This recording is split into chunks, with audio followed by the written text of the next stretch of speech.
Assalomu alaykum. Dillala checheklarni yoqtirib anglab kelayotgan omoqlarim, kechlikinglar xayrli bo'lsin. Bugun biz birlikda Yunan masallalaridan tarsa o'chkini anglaylik, ha? Bir joyda bir-biriga qarshib qad ko'tarib turgan ikki tog' bor ekan. Ikki tog'ning orasidagi jirada bir daryo shiddat bilan shovqinlab eqib turadi ekan.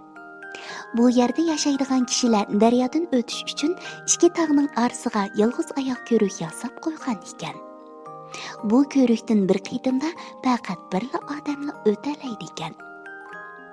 Bir kuni bir o'chga u yoqdan, yana bir o'chga bu yoqdan kelib, yolg'iz oyoq ko'rikning o'tirsida to'qirishib qoldi. Yolg'iz oyoq ko'rikda ularning bir-birini yondab o'tishi mumkin emas ekan. Mening ishim bek aldirash, debdi bir o'chga yana bir o'chkiga. Manga yo'l bergin, men avval o'tib olay. Mening ishim aldirash bo'lsa, sana nemishqa yo'l bergudakman, debdi yana bir o'chga. Sen yo'l ber. Ikki o'chga bir-biriga yo'l bermay xeyli uzoqcha taqalishibdi. Keyin urush qilib turibdi. Qars ikkisining mungizlari bir-biriga shiddat bilan so'qilib, o't ushqalarini chacharatibdi. Ular so'qisha oxiri daryoga tushib ketib o'libdi. Agar bir taraf adabli bo'lib, yana bir tarafga yo'l qo'ygan bo'lsa, masala osonla hal bo'lmaydimi?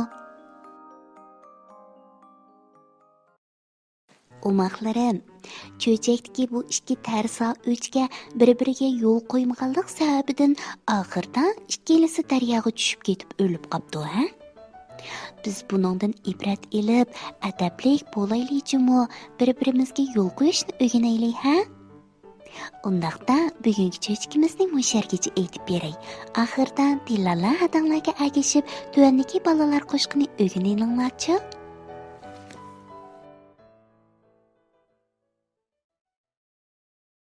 Balalar qo'shqi naqsha sadasi. Uyg'otadi uyqudan meni tong saharda naqsha sadasi. Go'zal hayotdan beradi xabar, gunsarlikda bulbul navasi. Bulbul bilan baslashib menmu yangrataman o'tliq naqshamni, naqsham bilan qiziydi amgak, gulga purkab sahar oqshamni.